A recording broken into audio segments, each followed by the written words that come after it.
सत्य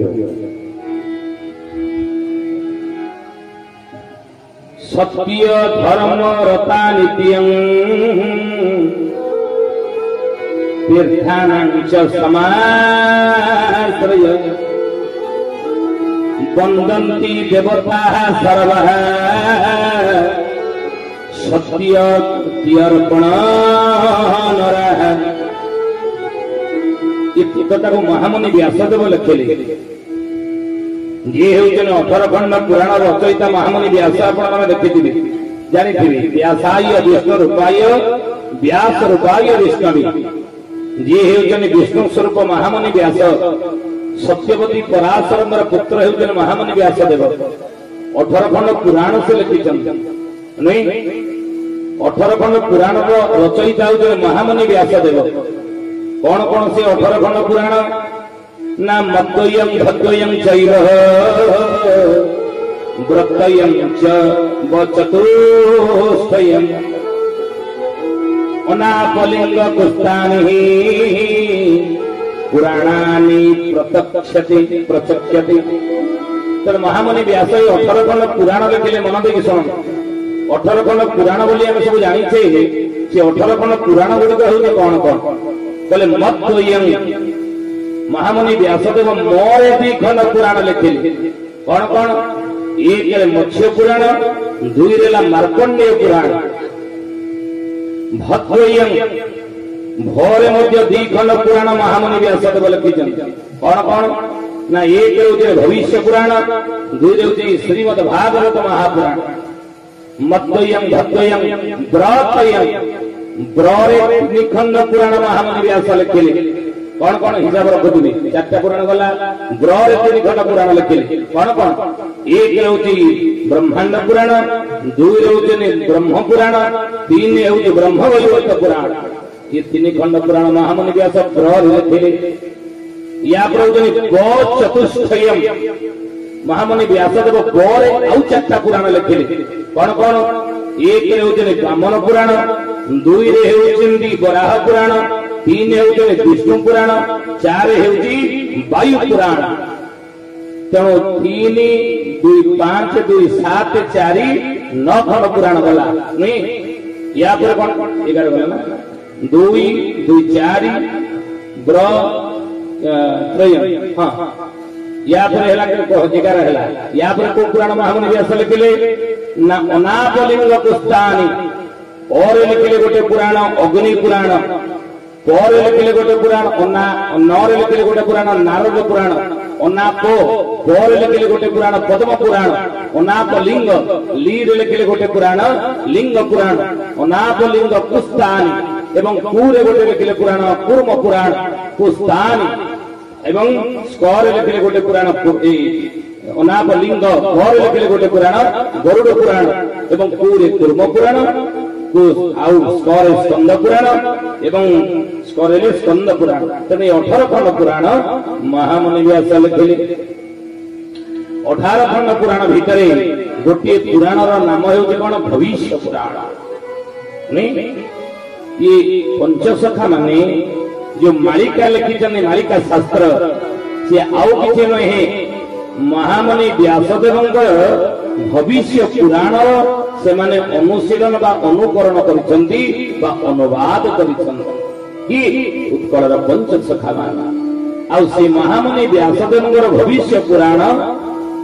और विषय वस्तु रही ना कलिजुगर भविष्य को नहीं कौन कौन घटना बड़ी घटी आउ सेही महामुनि व्यासदेव भविष्य पुराण रे लिखितनि कलिकी अवतार विषय आ महामुनि व्यास मध्य श्रीमद् भागवत महापुराण संस्कृत भागवत रे कलिकी अवतार विषय मध्य आलोचना करिछन नहीं काहे के कथा में कहबो प्रथम रे हम आलोचना करिथिले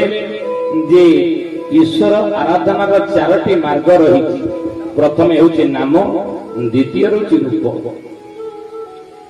नामर कीर्तन कले नामर भजन जनान कर नामर स्मरण कर मद्वयं भद्वयं व्रतयं ब्रे 2 खंड पुराण महामुनि व्यास लिखिले कौन कौन हिसाब रखुबे 4टा पुराण गला ब्रे 3 खंड पुराण लिखिले कौन कौन एक होउची ब्रह्मांड पुराण, 2 होउछन ब्रह्म पुराण, 3 होउछ ब्रह्म वैवर्त पुराण। ये 3 खंड पुराण महामुनि व्यास ग्रह लिखिले। या प्रयोजन गो चतुष्टयम महामुनि व्यासदेव गोरे आउ 4टा पुराण लिखिले। कौन कौन? 1 होउछन ब्राह्मण पुराण, 2 रे होउछन वराह पुराण, 3 होउछन विष्णु पुराण, 4 होउछि वायु पुराण। तेणु 3 2 5 2 7 4 9 खंड पुराण गला नहीं। या पर कौन 11 गला ना 2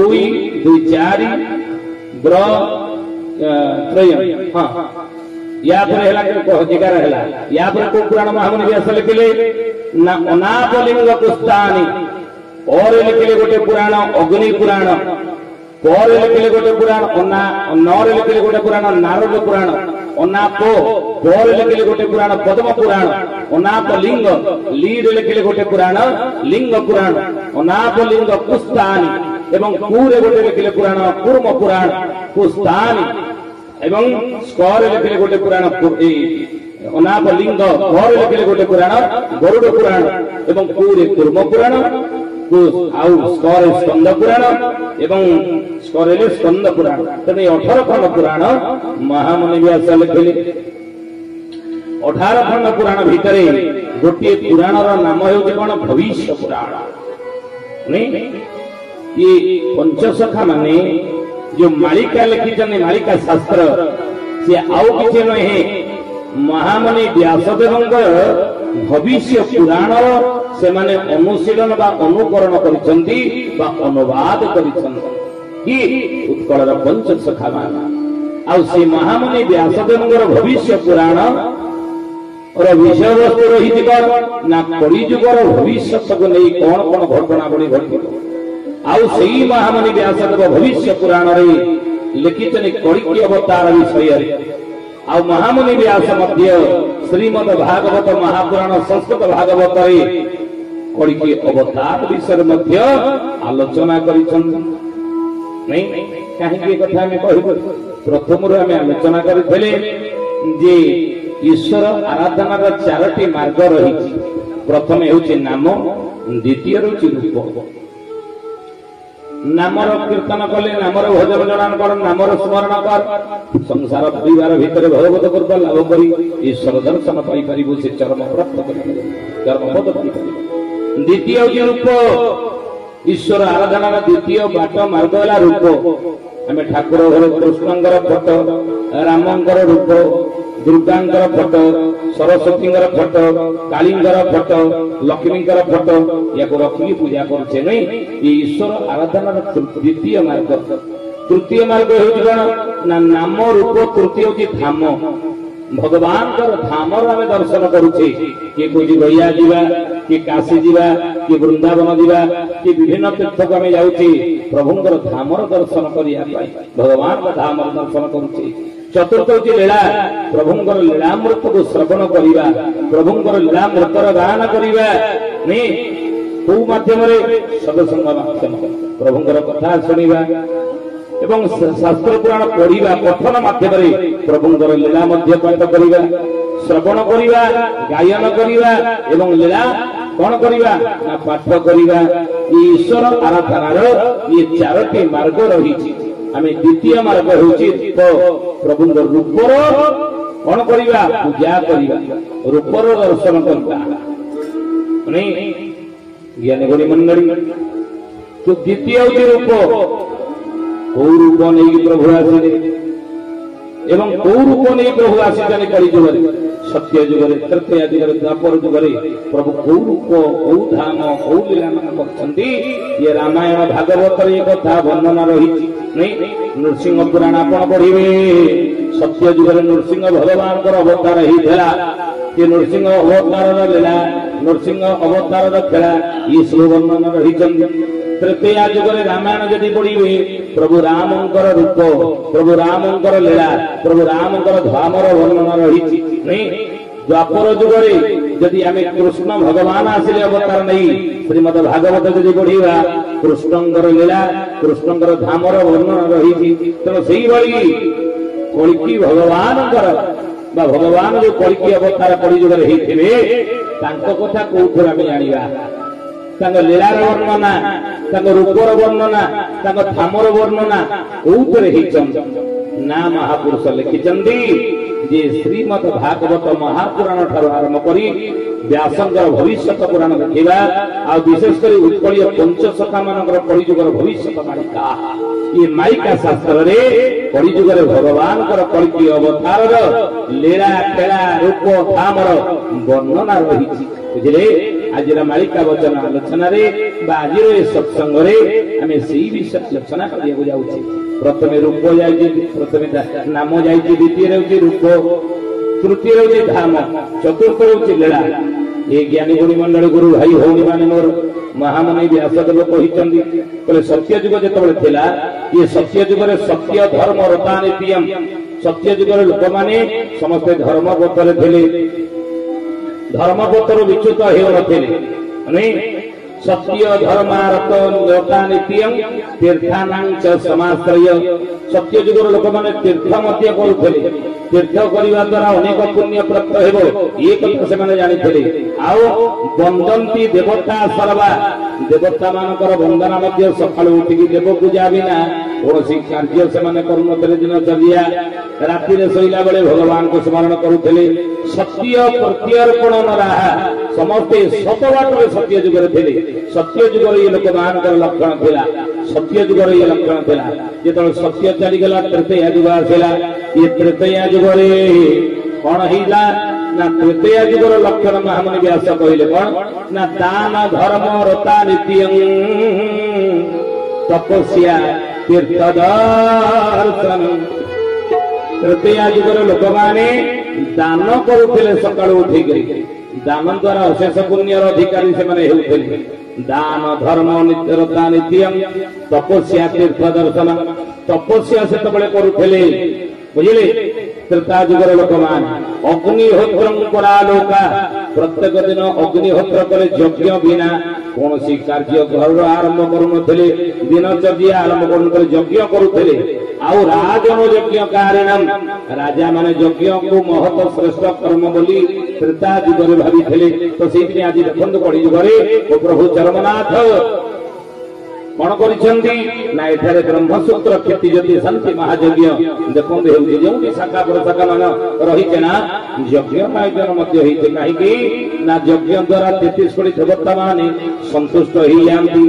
यज्ञ अग्नि हूँ 33 कोटी देवता मोह नहीं तेणु यज्ञ अग्नि जहाँ समर्पण करवा 33 कोटी देवता ताहा प्राप्त हो जाए तेणु ये तृतीय जुगर यज्ञ करुले तृतीय पर आसला द्वापर जुग द्वापर जुगरे लक्षण कौन रहा ना धर्मा धर्म रता लोक प्रतापी चपल सदा ज्ञान निष्ठा कपट वाक्य द्वापरी राज विस्तार द्वापर जुगर लक्षण है धर्मा धर्म रता लोका लोक मैंने तथा भी धर्म कर्म मानिकी चलुले नहीं आ समस्ते धर्म बाटर थे कि जो तीन जुग चलीगला आसला कलिजुग लक्षण महामुनि व्यास कहले कौन ना धर्म संकुचित तपो विरहित सत्यम च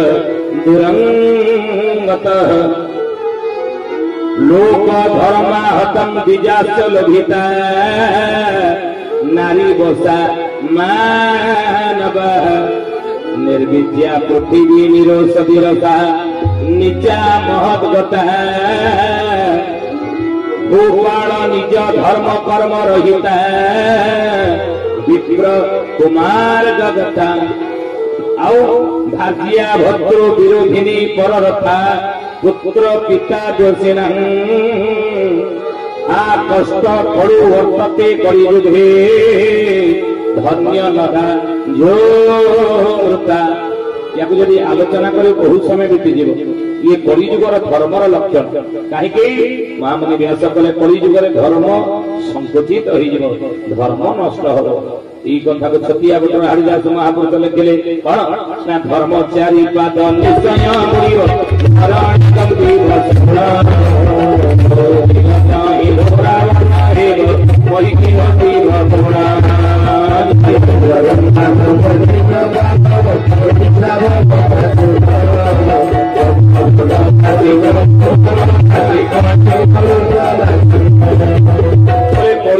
धर्मा धर्म संपूर्ण लोप हो